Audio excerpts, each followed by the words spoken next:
आइए साथियों, आप सभी का जेके कंपटीशन सेंटर में हार्दिक स्वागत है। आज आपके लिए प्राचीन भारतीय इतिहास के जानने के सूत्र लेकर आए हैं जो आपके प्रत्येक एग्जाम के लिए बहुत ही महत्वपूर्ण है। आइए जानते हैं इसमें क्या है। ये प्राचीन भारतीय इतिहास जानने के सूत्र, इसके दो सूत्र हैं। नंबर 1 पुरातात्विक सूत्र और नंबर 2 आपका साहित्यिक सूत्र।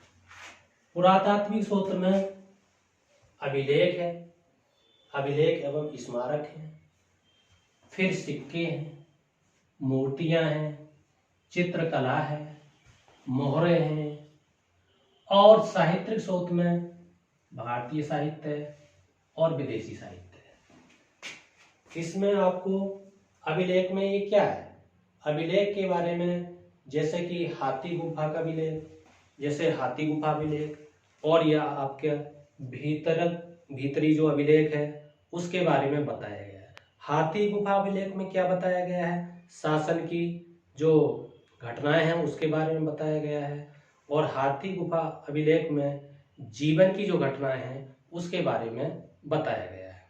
और जो सिक्के हैं, सिक्के के बारे में, जो स्मारक एवं सिक्के हैं उसके बारे में, जैसे आपका मोहनजोदड़ो है, आपका हड़प्पा है, देवगढ़ के दशावतार मंदिर है, इसके बारे में जानकारी मिलती है।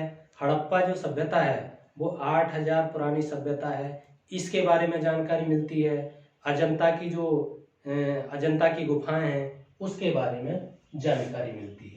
अच्छा, मूर्तियों के बारे में, मूर्तियों के बारे में क्या है, जैसे कुषाण काल की मूर्तियां हैं, आपकी बोध गया की मूर्तियां हैं, सांची के स्तूप की मूर्तियां हैं, इसके बारे में इसमें जानकारियां मिलती हैं। आगे आपका चित्रकला है। चित्रकला में आपका जैसे मरणासन राजकुमारी का चित्र है, शिशु और बच्चे का चित्र है, इसके बारे में जानकारी मिलती है।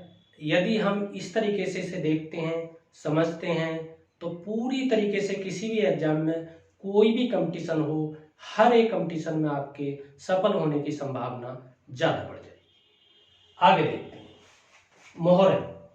ये मोहरों से जानकारी क्या मिलती है, जैसे कि जो मोहरें होती थी, सिक्के होते थे, उसे व्यापारिक जीवन में उनका क्या उपयोग है, धार्मिक जीवन में क्या उपयोग है, आर्थिक जीवन में क्या उपयोग है, इसके बारे में हम पढ़ेंगे इसमें। उसके बाद में आपका आता है साहित्यिक सूत्र। अच्छा, सिक्के हैं, सिक्के जैसे तांबे के सिक्के थे, चांदी के सिक्के थे, सोने के सिक्के थे और शीशे के सिक्के थे, इसके बारे में, सिक्के के बारे में जानकारियां मिलती हैं। अब साहित्यिक सूत्र के बारे में आप देखिए, ये 2 सूत्र मिलते हैं। नंबर 1 जैसे भारतीय साहित्य, विदेशी साहित्य। अच्छा, भारतीय साहित्य को धार्मिक साहित्य, धर्मनिरपेक्ष साहित्य और संगम साहित्य, 3 सूत्रों से जानकारी मिलती है। नंबर 1 धार्मिक साहित्य, नंबर 2 आपका धर्मनिरपेक्ष साहित्य, और उसके बाद में आपका संगम साहित्य। अब धर्मनिरपेक्ष साहित्य क्या है, इसके बारे में देखने। धर्मनिरपेक्ष साहित्य के 3 भाग हैं। 3 भाग कौन कौन से? एक ब्राह्मण साहित्य है, अगला है आपका दूसरे नंबर पर बौद्ध साहित्य है, उसके बाद में आपका तीसरे नंबर पर है जैन साहित्य। अच्छा, ब्राह्मण साहित्य के अंतर्गत आपको क्या पढ़ना है, जैसे कि वेद पढ़ने हैं, वेदांग पढ़ना है, वेद पढ़ना है, वेदांग पढ़ना है, आपको उपवेद पढ़ना है, आपको उपनिषद पढ़ना है, पुराणों को पढ़ना है, आपको आरण्यक पढ़ना है, षड दर्शन पढ़ना है, और आपको स्मृति पढ़ना है, आपको महाकाव्य पढ़ना है, और आपको ब्राह्मण पढ़ना है, ब्राह्मण ग्रंथ पढ़ना है, आरण्यक पढ़ना है। अभी ये चीजें आपको पढ़नी है। अच्छा, ब्राह्मण साहित्य में जैसे वेद है, तो वेद के अंतर्गत जैसे कि आपका यजुर्वेद है, ऋग्वेद है, सामवेद है, अथर्ववेद है, इसके बारे में पढ़ना है। उसके बाद में जैसे ब्राह्मण ग्रंथ है तो ऐत्रेय है, कौशिक की है, गोपथ है, इसके बारे में आपको पढ़ना है। आरण्यक जो ग्रंथ होते हैं उसमें जैसे तैत्तिरीय है, मैत्राणी है, ऐत्रेय है, इसके बारे में आपको पढ़ना है। उपनिषद जो आपके हैं उपनिषद, वो उपनिषद कौन कौन से हैं? जैसे छंदोग्य उपनिषद है, उपनिषद जैसे छंदोग्य उपनिषद है, आपका एक काठ उपनिषद है, और आपका बृहदारण्यक उपनिषद है। और वेदांग जैसे कि आपका वेदांग के अंतर्गत आता है, तो वेदांग के अंतर्गत क्या क्या आएगा?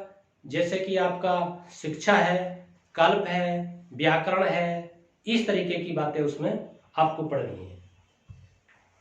अब बौद्ध साहित्य में जैसे बुद्ध चरित, मिलिंद पन्हो, दिव्यावधान, सुत पिटक, विनय पिटक, अभिधम पिटक, इसके बारे में पढ़ना है, क्या क्या जानकारी इसमें मिलती है।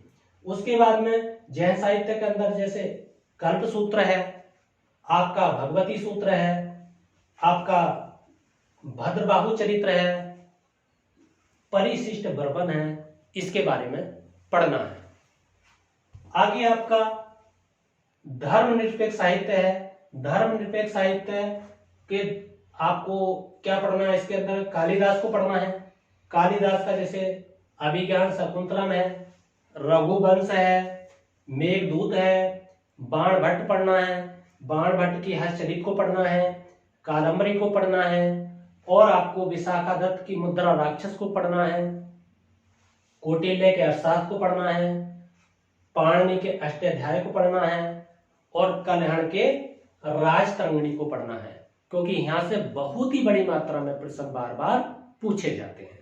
यदि हम इस तरीके से इन्हें पढ़ते हैं, समझते हैं, तो बहुत ही अच्छी मात्रा में हम प्रश्न कर पाएंगे। आगे संगम साहित्य। संगम साहित्य में क्या पढ़ना है?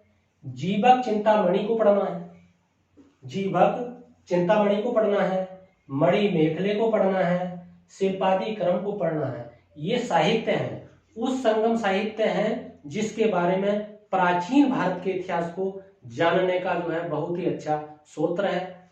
उसके बाद में आपको चीनी साहित्य को पढ़ना है, जो विदेशी साहित्य है। विदेशी साहित्य में दो प्रकार के साहित्य हैं, तीन प्रकार के साहित्य हैं: चीनी साहित्य, अरबी साहित्य, यूनानी और रोम साहित्य।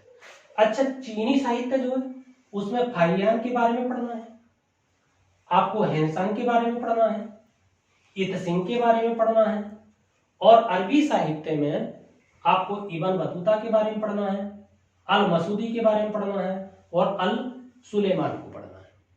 इसी प्रकार से यूनानी और रोम साहित्य में हेरोडोटस को पढ़ना है, जो इतिहास का जनक कहलाता है। टॉलमी को पढ़ना है, मेगास्थेनीज को पढ़ना है, निरियाकस को पढ़ना है, ऑस्टिबुलस को पढ़ना है। तो इस तरीके से हमें प्राचीन जो भारत का इतिहास है उसको पढ़ना है, उस तरीके से हमें समझना है। तो एक बार इसका रिव्यू जानते हैं कि हमने क्या इसमें पढ़ना है। देखिए, सबसे पहले बताया इसमें जैसे पुरातात्विक सूत्र है, प्राचीन भारतीय इतिहास के जो सूत्र हैं, जो नंबर 1 पुरातात्विक सूत्र है और नंबर 2 आपका साहित्यिक सूत्र है। पुरातात्विक सूत्र के अंतर्गत आपको अभिलेखों को पढ़ना है, स्मारक को पढ़ना है, आपको सिक्कों को पढ़ना है, आपको मूर्तियां को पढ़ना है, आपको चित्रकला को पढ़ना है, आपको मोहरों को पढ़ना है।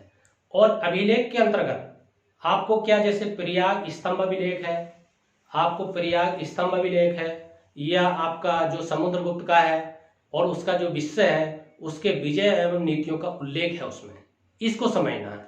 आपको जैसे जूनागढ़ का अभिलेख है, उसमें रुद्रदामन की जो विजय है उसका व्यक्तित्व है, उसकी कृतियां हैं, उसके रचनाएं हैं, इसके बारे में जानना है। सिक्के के बारे में आपको तांबे के सिक्के के बारे में जानना है, चांदी के सिक्के के बारे में जानना है, सोने के सिक्के के बारे में जानना है, आपको शीशे के सिक्के के बारे में जानना है।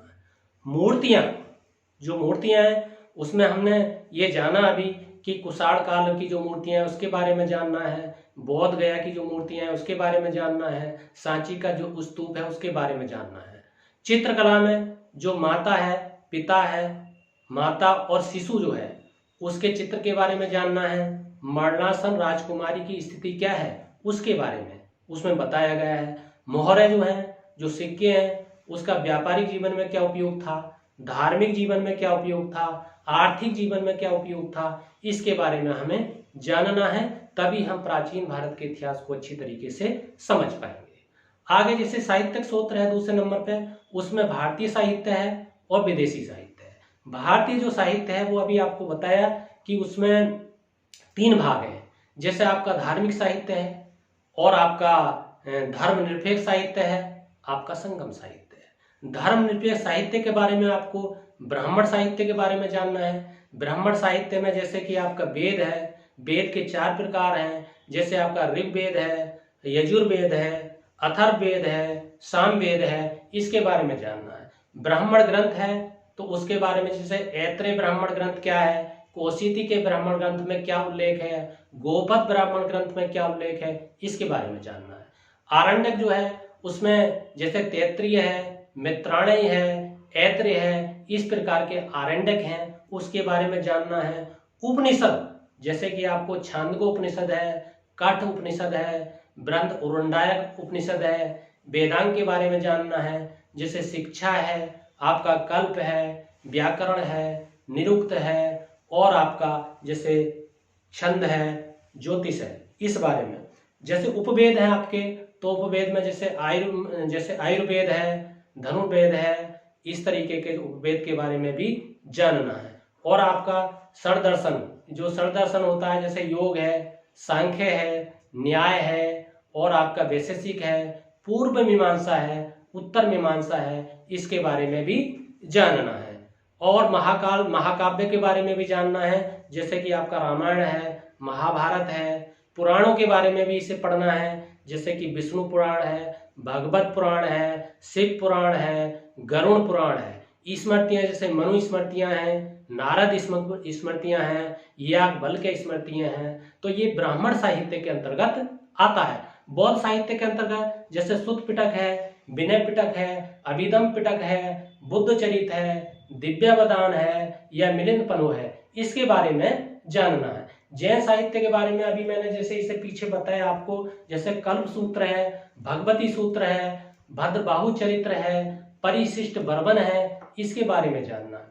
उसके बारे में जैसे धर्मनिरपेक्ष साहित्य कौन कौन से हैं, कालिदास का जैसे अभिज्ञान शाकुंतलम है और आपका जैसे रघुवंश है, जैसे आपका मेघदूत है और आपका जो बाणभट्ट है उसकी हर्षचरित है, कादम्बरी है, विशाखा दत्त का मुद्रा राक्षस है, कौटिल्य का जैसे अर्थशास्त्र है, पाणिनि का अष्टाध्याय है, कल्हण का राजतरंगिणी है, इसके बारे में जानना है। संगम साहित्य के बारे में आपको बताया जैसे कि जीवक चिंतामणि है, मणि मेखले है और आपका शिल्पादि क्रम है, इसके बारे में जानना है। उसके बाद में आपको विदेशी साहित्य को पढ़ना है। विदेशी साहित्य में जैसे यूनानी साहित्य है, तो यूनानी साहित्य के अंतर्गत जैसे यूनानी के जो साहित्य है उसकी जानकारी हमें मिलती है, जैसे हेरोडोटस से मिलती है, टॉलमी से मिलती है, मेगास्थनीज से मिलती है और आपको निराकस से मिलती है, ऑस्टिबुलस से मिलती है। और आपको जैसे चीनी है, चीनी जो यात्री आए हैं उनके बारे में जैसे हैंसांग है, हाइयान है, इत्सिंग है, इनसे जो है हमें विदेशी साहित्य की जानकारी मिलती है। अरबी साहित्य जैसे किसके बारे में, इब्न बतूता है, अल मसूदी है, अल सुलेमान है, इन्हें हमें पढ़ना है। इन्हें जब हम पढ़ेंगे तो विदेशी साहित्य की हमें पूरी जानकारी मिल जाएगी। तो साथियों, यदि आपको ये वीडियो पसंद आई है तो इस चैनल को सब्सक्राइब कीजिए, लाइक कीजिए और शेयर कीजिए, कमेंट कीजिए, फीडबैक जरूर दीजिए और आगे अगर इसे मुझे आपसे सहयोग मिलता है तो मैं आगे इसके बारे में और आपको जानकारी दूंगा। इसी के साथ आपका बहुत बहुत धन्यवाद।